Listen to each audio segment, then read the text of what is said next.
My grandfather taught me everything I know about living a good life. He died at the age of 125. With such long life comes experience and wisdom. He showed me his wisdom through his true life stories. My name is Darasimi, and this is a story from my grandfather. It was the year 1955. The air was filled with laughter. The crowd was shouting. The drums were loud. But what I remember the most was her face, Morenikeji. She stood among the girls, her eyes wide, her hands covering her mouth. Not in excitement. My Morenikeji was in shock. You want to know why? Well, I was lying flat on the ground with my mouth filled with dust, my wrapper halfway loose, while my fear, someone I never thought would break me, stood tall above me. This wasn't just defeat, it was shame. I had trained for months. I had dreamt of winning that fight and looking up to see her smile. But instead, she was looking down at me. Let me tell you how I got to that point, how the bitter gift found its way into my mouth, and how trust, once broken, can follow a man for the rest of his life.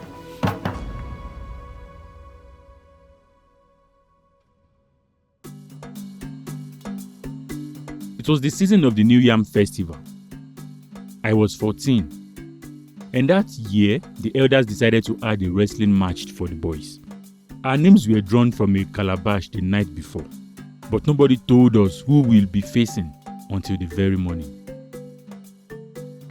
I was excited. I had been practicing behind the cocoa shed with the older boys. My legs were fast, my arms stronger from helping Baba on the farm. I knew I was ready. My best friend Goke came to train with me that evening. We wrestled in the yard, laughter mixing with dust as we tumbled on the ground. Morenikeji stood nearby, watching us the way girls watch boys who think they are men. Even though it was just play, I made sure I won every single time. Each fall I gave Goke, I glanced at Morenikeji, hoping she saw my strength, hoping she would smile. But then, in one unlucky twist, Goke slipped and fell. He clutched his ankle and cried out, "My leg! Ah!" His voice strained. I knelt beside him quickly. "Don't move. Maybe it's nothing," I said, though fear had already entered my chest. Morenikeji's hand flew to her mouth. "Is it broken?" she asked, her eyes wide. My mother hurried out when she heard the commotion. She knelt beside Goke, touching his swollen ankle gently. "It is only sprained," she said firmly, though I noticed her brows were tight with worry. She cleaned it, applied shea butter on it, and told him he would sleep in our house that night so she could watch him closely. And so, my best friend stayed with us until morning. All the while, I wondered if he would still be able to wrestle at the festival, or if the gods had already chosen another path for him. The next morning, just before sunrise,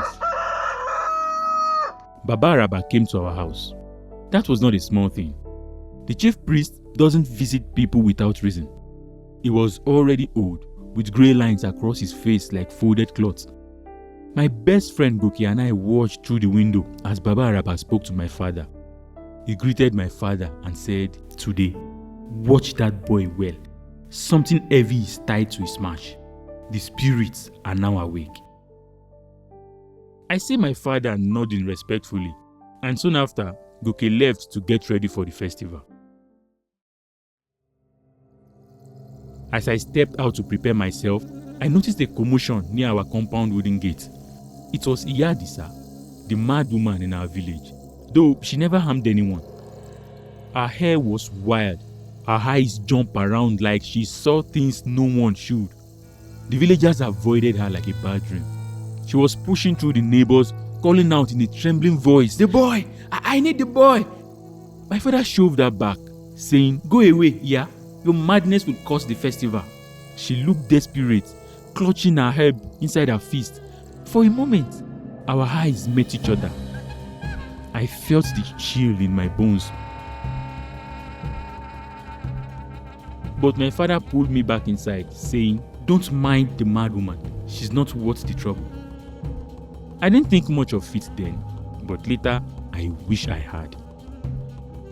When I asked my father about what Baba Araba said, he waved me off. He only said, "Don't let fear enter your mind. Go and win honor." So I rubbed the reddish camwood powder on my forehead and went to the square. The town was already full.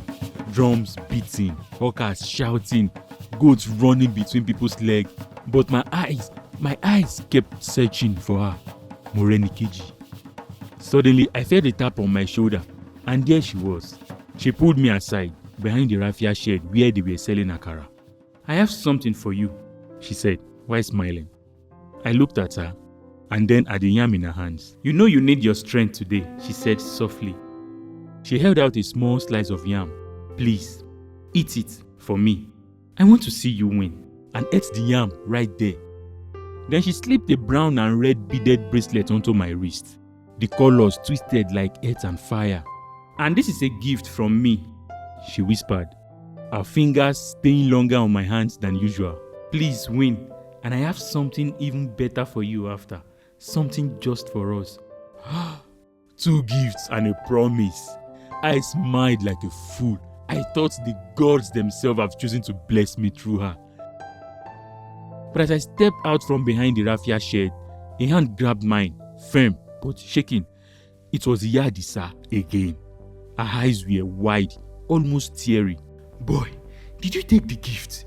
she whispered urgently. "The dark shadow, has it touched you?" I froze. Her words sounded like riddles. My heart started racing. "What are you talking about, Iya?" I asked. She held on tighter and said, "Too late. Spirit spoke in my fire this morning. Hear me when you fall. A way to fix it waits by the river." I was confused. Then the crowd shouted at her, "Mad woman, leave the boy!" She let go and ran away, but not before giving me a sad, knowing smile that stuck with me. When I stepped into the ring, my knees were already soft. My eyes dimmed. My head started to spin. Then they called my opponent's name. "Goke!" I blinked. He walked right into the ring like a hunter who had already caught his prey. We had climbed trees together, stolen mangoes together. I never thought he would want to break me. Still, I was ready to face him. Then the drum sounded.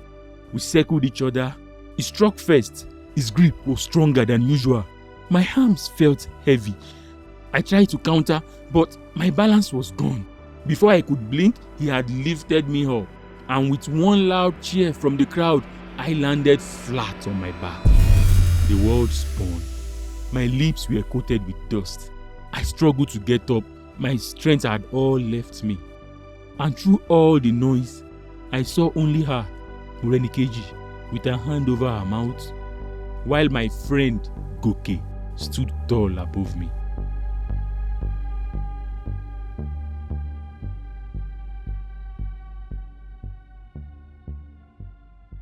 The healer said I fainted from heat and poor digestion, maybe bad food. But that evening, my mother noticed that I was poisoned. I was weak for 3 days. On the first evening, Iyadisa slipped quietly into our hut. My mother protested, "Iya is resting." But Iya waved her off and sat by me with a bundle of herbs.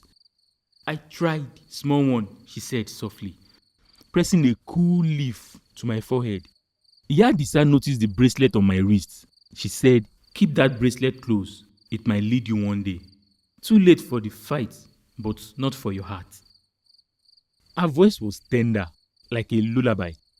As she walked away, she whispered to me, "We shall meet again by the river."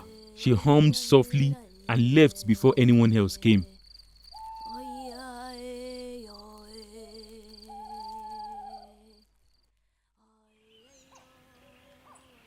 On the 3rd day, Morenikeji came to see me. She sat quietly beside me. "I didn't know, I swear," she said. He told me it would make you strong.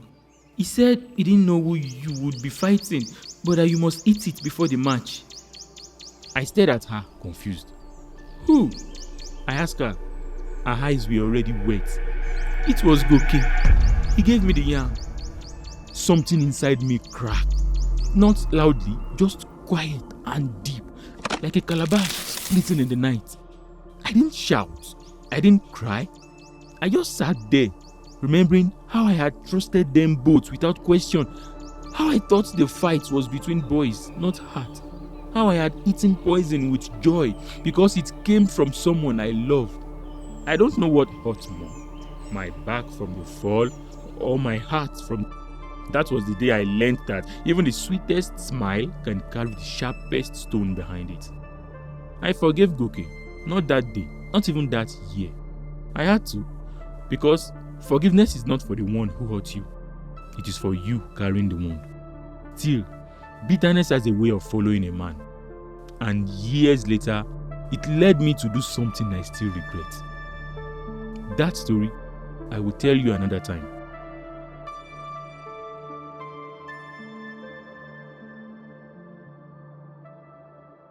That's all for today's story. I hope you found it helpful. Be sure to join me next time as we uncover another story. If you haven't already, subscribe to the channel so you don't miss the next episode. Until then, I am Darasimi, and this is a story from my grandfather.